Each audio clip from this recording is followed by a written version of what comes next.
everyone. We're back to draping, Donna's draping hour. Just as a name I came up with. And we're gonna drape skirts today, flared skirts.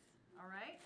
So a couple of things. You've got your handout that will kind of guide you through it a little bit. And then also in your book, we're on page 301 is where we start with the flared skirt. All right. Of course, the first thing you want to do is get your fabric ready. Okay, and we gave you some measurements. I talked to you last time about how to figure out how much fabric you need. And this is the same type of thing on your skirt, but because we're doing flare, we're going to need extra fabric above the hip line. Okay, and so we'll go through that in a minute here. But first of all, I want you to notice something on page 302 and 303 is when you look at the flared skirts, when it makes the folds that kind of come out to make the flare, those are called cones, flare cones. And that's pretty much what they look like, is a cone. And it's also here on your handout. If you look at your handout, you can also see how the fabric folds on the dress form. Okay? Now, a couple of things that we have to do before we get ready. Number one, you need to have some hip tape here. Okay, you need to mark the hip on your dress form. Okay, now mine is already marked, and yours might be marked as well, which is great. But what you need to do is check it and make sure that it looks correct. Okay, and the way that you're going to check that, I'll just show you on this smaller. I've got mine raised, but what you're going to do is you're going to go down from the waist. Okay, so we're going to be using the waist now on this one, and you need to look at your dress form to see where the waist indent is with this twill tape that it's around the dress form. Usually your waist will start right in the middle, but once in a while they'll start the waist at the top or the bottom. But most of the ones that we have here in the lab, the middle of the twill tape is where your waist starts. Okay, and that's where it goes in the most. And then what you're going to do for the size 12, they're 9 inches down. So if you go 9 inches down and you mark that, that's where you're going to put your hip line. Okay. But on some of these smaller ones, you can look to see where the fullest part of the hip is. Usually with a missus size, they're anywhere from 7 to 9 inches. All right. So the 10, like usually the 12s, 14s, 16s, those are 9 inches. Sometimes the smaller inches go down a little bit less length here. So figure out where the fullest part of the hip is, and then measure down. And then what you're going to do is once you figure out where that hip is, then you need to measure up from the floor all the way around your dress form. So you'll put a mark here, a pin, center front, side, and back. And you'll do it from the floor up. All right? And once you get your hem tape in, then you're ready to go. So again, check yours to make sure it's accurate. All right? Don't just assume that it is. All right? Okay. So once we get our hem tape in, then the other thing I want to talk to you about is I just brought in one of the skirts that you guys did for one of your assignments, and I want you to notice we added some flare to this skirt. Now this is just dart equivalent flare. But what happened to the hip line on this pattern? As I added flare, what happened to that hip line in the middle? It's no longer straight. Right, it's not straight anymore. Where'd it go? Down. Okay, the hip line has come down to allow for the flare. All right, and you're going to see that that's what's going to happen to the drapes that we make for this flared skirt. The hip line is going to come down in order to add flare in, and that's probably the main thing that you have to remember. Okay, all right, so here Carly has blocked some fabric for me. That reminds me, before I get too far, I want to reintroduce my assistant. Her name is Jordan, and Jason, and Carly is my camera woman, and she also TAs for the class, and she has blocked this beautiful piece of fabric, okay, which is muslin. Okay, so the first thing I'm going to do is we are going to drape 3 different parts. And we're just gonna do 1/4 of the dress form, okay? And we're going to, if you look on your assignment page, which I don't have right here, you'll notice that here we go, on the assignment page, you're gonna do 3 flared skirts, and we're gonna put those on 3 different grain lines, all right? So you're gonna do one with the grain line on center front, and then we're gonna do one with the grain line on the side seam, and then we're gonna do one with the grain line in the middle, okay, which would be on the princess seam. Okay, so we're gonna do all 3 of those, okay? So I'm gonna look at my dress form, and I'm gonna do the center front first. So that means that I'm gonna go like this, okay? So because I'm gonna go this direction, I'm going to put my guidelines here and go this way so that I can start draping there. So let me go ahead and put these up, okay?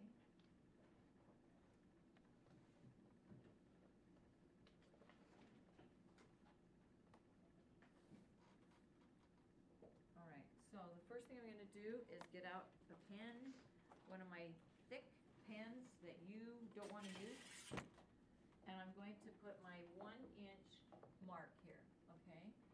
So I'm just going to put a... Does it matter which way that we have the fabric? Say that again? Does it matter which way we have the fabric?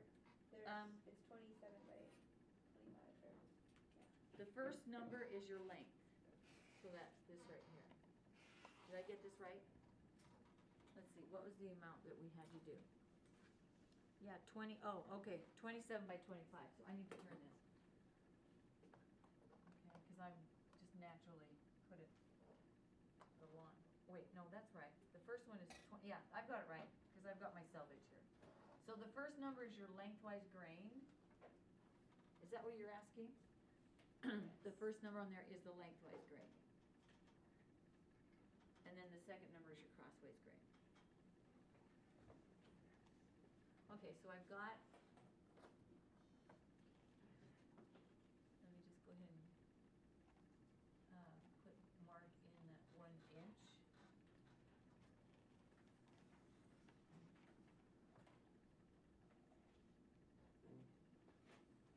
Okay, now the next thing we need to do is we need to mark in the hip line, okay? So when I mark in the hip line, you might think, well, let's see. If I go down from here to here, okay, now this one is actually 8 inches on this dress form. So to do taking into account the fullest part of the dress, of the hip. So this one is 8 inches down. So you might think to yourself, well, if I add an inch or 2 at the top, I'd be okay. But if the hip line drops as I add flare, I'm going to need a lot more above that hip line, right? So I'm going to go down to about 12 or 13, okay? So that I can have plenty of room to drop it to get my flare, okay? So I'm going to, let's see, I'm going to go about 12 inches. Okay, so I'm just going to put a mark there, and then I'll draw that. Get another guideline. Okay, so there's my hip line. Here's center front. I did it wrong. That's okay. I'll just do the other side. Okay, even after I explained it to you, I did it the other direction. So, luckily, I don't have anything else on here, so I can go that way. All right? So because I've done it this way, I'll start here and go over to here. Okay?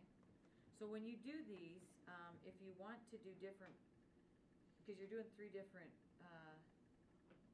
grains, if you want to do 3 different places on your dress form, then you could actually have them all on there.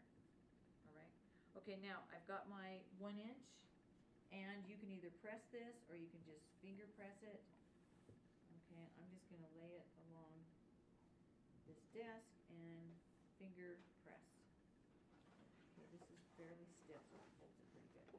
Okay, the next thing I'm going to do, because I'm doing my grain on center front, I'm going to start by putting my lines here right on center front. Now, I'm standing up looking at the dress form, and I'm kind of working down a little bit. When you guys do it, I would have a chair and look straight on, okay? Because it'll be much easier. So I've got to, okay, so I've got this lined up, okay? And I'm just gonna pin that in there. Okay, I'm just gonna go straight up. Okay, so I'm going straight up, center front, and I'll pin it here.